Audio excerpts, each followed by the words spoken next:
Alrighty, coming in at number 3, we have poor password hygiene. Now, we're all talking a lot about hygiene these days, but let's don't forget our digital hygiene. Here are some common mistakes. You see if some of these sound familiar to you.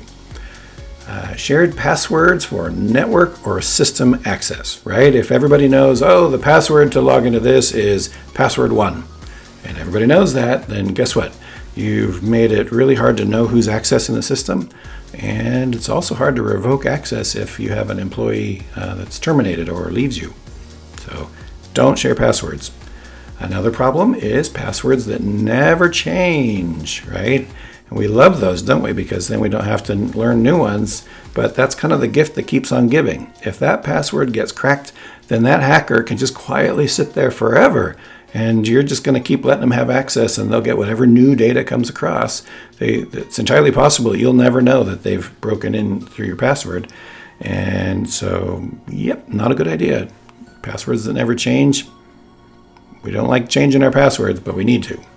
The next one is shared passwords across multiple systems. So if you have your kind of favorite password and you use that for all your stuff at work, at home, whatnot, that can be a problem, because that's another one of those gifts that keep on giving. It's like a bonus access for the hackers. If they can figure out one of them through some means, that the first thing they're going to do is now try it out on all your other standard accounts. Hey, look at that.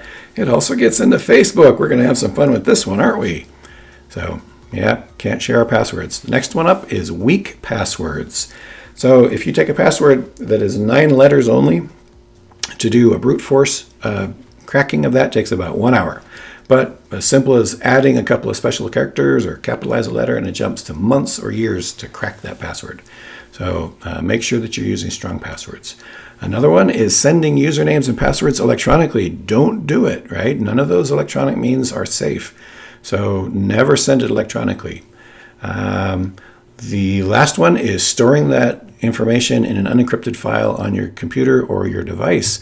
Not ever a good idea. You need to assume that whatever is on your computer or your device is just kind of out there. And so don't sit there and have a file as username, password, da da da da.